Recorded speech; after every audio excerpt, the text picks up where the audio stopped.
আপনার জায়গা থেকে কখনোই আমরা রাজপথের কর্মসূচিতে যাব না। তবে আমরা যদি আমাদের দাবি আদায় করতে হয় আমরা সংশ্লিষ্ট মন্ত্রণালয় ঘেরাও করতে দ্বিতীয়বার ভাববো না, একবারই ভাববো।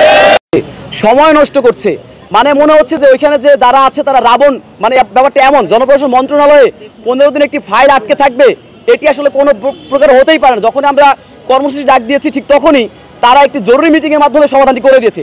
তাহলে এটি যদি কর্মসূচি দেওয়ার পরে করা হয়, আগে কেন করা হলো না? এই যে কালোক্ষেপণটি হচ্ছে, অর্থাৎ মাঝখানে শিক্ষা সিন্ডিকেট কিছু আমাদের ভুক্তভোগী করার জন্য, ভোগানোর জন্য যে তামাশা করছে, রং তামাশা বন্ধের চূড়ান্ত আলটিমেটাম আমরা দিচ্ছি। এইগুলো করতে হবে, যেদিন যেটা বলবে ওইটা ওই সময়ের মধ্যেই করতে হবে, যাতে করে আমরা তো শিক্ষার্থী, আমাদের পড়তে হয়, মানসিক শান্তি প্রয়োজন। এখন আমি যদি অনিশ্চয়তার মধ্যে থাকি, ঠিক সেই মুহূর্তে কিন্তু আমার ব্রেন ঠিক থাকে না, পড়তে হবে, মানে বসতে ইচ্ছা করে না, মানে টেনশন কাজ করে। তো এই জিনিসগুলো থেকে মুক্তির জন্য আমরা চাই যে এই আমলাতান্ত্রিক জটিলতা বা কালোক্ষেপণের যে বিষয়টি সেটি কমিয়ে এনে যখন যেটা বলবে, এবং আমরা যে টাইম ফ্রেম দিব, যেহেতু আমরা যৌক্তিক টাইম ফ্রেমের বাইরে যদি যাই, তখন কথা ছিল আমরা যৌক্তিক সময় দিয়ে আন্দোলন করি, তাহলে ওই যৌক্তিক সময়ের মধ্যেই সমাধান করতে হবে। এটি হচ্ছে আমাদের কথা। জি। 7 কলেজকে ঢাকা বিশ্ববিদ্যালয়ের অধিভুক্তি থেকে বাতিল করার পর দীর্ঘদিনের শোষণ বঞ্চনার মুক্তি হিসেবে আমরা এই আন্দোলন শুরু করি। শুরু থেকে আমাদের দাবি ছিল 7 কলেজের ঢাকা বিশ্ববিদ্যালয় অধিভুক্তি বাতিল করে এই কলেজগুলোর সমন্বয়ে একটি পূর্ণাঙ্গ বিশ্ববিদ্যালয় প্রতিষ্ঠা করা। আমাদের দীর্ঘদিনের আন্দোলন থেকে প্রাপ্তি ও সর্বশেষ পরিস্থিতি আপনাদের জানাতে আজকে আমরা একত্রিত হয়েছি।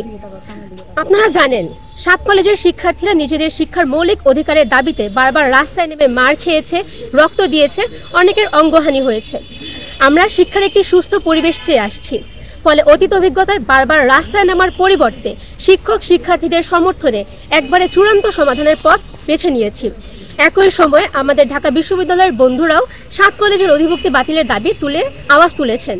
এখানে দুপক্ষের শিক্ষার্থীদের দাবি ছিল একই।